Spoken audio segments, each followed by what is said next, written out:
ఉన్నతాధికారులందరికీ, ఇక్కడికి విచ్చేసిన విశిష్ట అతిథులందరికీ పేరు పేరున నా హృదయపూర్వక నమస్కారం. ఈ పర్యావరణ దినోత్సవం రోజున ఏం చెప్పాలి, ఏం మాట్లాడాలి అని అనుకుంటే నాకు కుమ్ర అంకారావు గారికి ఉన్నంత అర్హత నాకు లేదనిపించింది. ఒక 14 ఏళ్ల వయసులో ఒక పక్షి చనిపోతే ప్లాస్టిక్ వ్యర్థాలు తిని దానికోసం ఎవరైనా సరే ఒక 3 దశాబ్దాలు కృషి చేస్తారా? 14 ఏళ్ల వయసులో ఎవరైనా ఏం ఆలోచిస్తారు? ఆడుతా పాడుతూ తిరుగుదామని, అటు ఇటు తిరుగుదాం అనుకుంటారు. కానీ పర్యావరణం గురించి ఆలోచించే స్థాయిలో ఉన్నారు అంటే ముందుగా కుమ్మెర అంకారావు గారిని ఈ కార్యక్రమానికి విశిష్ట అతిథిగా పిలిచినందుకు మనస్ఫూర్తిగా అధికారులకి, వారిని ఇక్కడ రావడానికి స్ఫూర్తి కలిగజేసిన శ్రీ నారా చంద్రబాబు నాయుడు గారికి మనస్ఫూర్తిగా నా కృతజ్ఞతలు తెలియజేసుకున్నాను. ఒకసారి ఒక వ్యక్తి చాలా చిన్నగా ఉంటుంది, మనం ఏం చేయగలం అనుకుంటాం. నాకు ఆయన్ని గురించి చదువుతూ ఉంటే ఒక నల్లమల పరిరక్షణ కోసం ఆయన పడ్డ తపన, గత కొన్ని సంవత్సరాలుగా ఆయన కొన్ని దశాబ్దాలు 3 దశాబ్దాలుగా ఆయన చేస్తున్న కృషి చాలా ఇన్స్పిరేషన్ అనిపించింది. ఈ కార్యక్రమానికి దీనికి మాట్లాడాల్సిన మరింత అర్హత, బలమైన అర్హత గౌరవ ముఖ్యమంత్రి నారా చంద్రబాబు నాయుడు గారికి ఉంది. నాకు ఎప్పుడు అర్హత వస్తుందంటే కనీసం నేను ఒక 1 కోటి మొక్కలు మన అంకారావు గారి లాగాను, లేదంటే గౌరవ ముఖ్యమంత్రి నారా చంద్రబాబు నాయుడు గారి లాగా ఒక చెట్టు నీరు కార్యక్రమం లాంటివి చేసిన తర్వాత ఒక స్ఫూర్తిదాయకంగా మాట్లాడే హక్కు నాకు వస్తుంది ఖచ్చితంగా.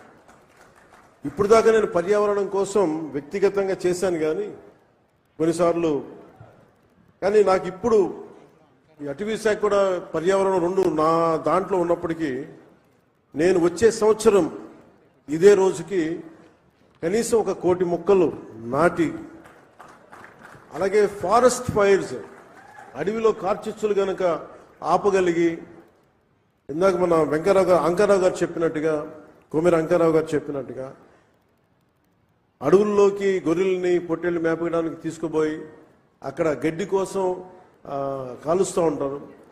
వారికి కొంత అవగాహన సదస్సులు పెంచి వచ్చే సంవత్సరం ఇదే సమయానికి మనస్ఫూర్తిగా మీతోటి అనుభవంతో మాట్లాడతాను. ఒక అటవీ శాఖ మంత్రిగా కావచ్చు, పర్యావరణ శాఖ మంత్రిగా కావచ్చు. అలాగే ఒక్క వాక్యం చెప్పి నేను ముగిస్తాను. చెట్టు అదేదో మనకు ఒక ఆశయమో దానికి, ఇది చెట్టు మనకి ఆధారం. కేవలం పక్షులకి వీటికే కాదు, ప్రతి ఒక్కరికి చెట్టు లేని జీవితాన్ని ఊహించుకోండి. ఇదివరకు మనం పెరిగేటప్పుడు ఒక 30 సంవత్సరాల క్రితం ఎవరన్నా మా ఇంటికి వెళ్ళాలి అంటే అక్కడ పెద్ద మర్రి చెట్టు ఉంటుంది. ఆ మర్రి చెట్టు నుంచి కుడి చేతిలోకి వెళ్తే ఈ దారి ఉంటుంది. ఎవరిని ఇల్లు ఫ్రెండ్ ఇల్లు తెలియాలంటే ఎలారా మీ ఇంటికి రావడం అంటే మా ఇంటి ముందు గోరింటాకు చెట్టు ఉంటుంది. ఇట్లాంటివన్నీ పోయినాయి. ఇప్పుడు అసలు చెట్టే ఆనవాళ్ళు అయ్యేది. అలాంటి చెట్లని మనం సంరక్షించుకోవడం మానేసాం. కానీ అదృష్టవశాత్తు మనకి ప్రకృతిని పరిరక్షించగలిగే అవగాహన ఉన్న ఒక బలమైన వ్యక్తి మనకి ముఖ్యమంత్రిగా ఉన్నారు మనకి. అందుకు మనం నిజంగా మనం గర్వించాలి. ఈరోజు మా అందరికీ కూడా ఆయన ఇచ్చిన టార్గెట్స్, ప్రతి చోట 33% ఉండాలి ఫారెస్ట్ కవర్ అంటే, మా అందరికి ఇచ్చిన టార్గెట్ ఒక 50% ఆంధ్రప్రదేశ్లో ఉండాలి. ఆంధ్రప్రదేశ్ తలమానికంగా ఉండాలి ఈ పర్యావరణానికి సంబంధించి కానీ, అటవీ సంరక్షణకు కానీ, నగర వనాలకు కానీ, చెట్లు విరివిగా పెంచడానికి కానీ, వాటిని స్ఫూర్తిగా తీసుకొని వచ్చేసారి మనస్ఫూర్తిగా కలుస్తాం తెలియజేసుకుంటూ, మీ అందరికీ మనస్ఫూర్తిగా ఈరోజు గౌరవ ముఖ్యమంత్రి గారు ఏం చెప్తారనేది మీతో పాటు నేను కూడా వినటానికి సంసిద్ధంగా ఉన్నాను. వారిచ్చే సూచనలు, సలహాలు తీసుకుని వచ్చే సంవత్సరం ఆయన మీద మనం పెట్టిన బాధ్యతని బలంగా నిర్వర్తించి ఆయన మెప్పు పొందేలాగా మనందరం ముందుకెళ్లాలని మనస్ఫూర్తిగా కోరుకుంటూ సెలవు తీసుకున్నాను. జై హింద్. ధన్యవాదాలండి. ఇప్పుడు మన మధ్య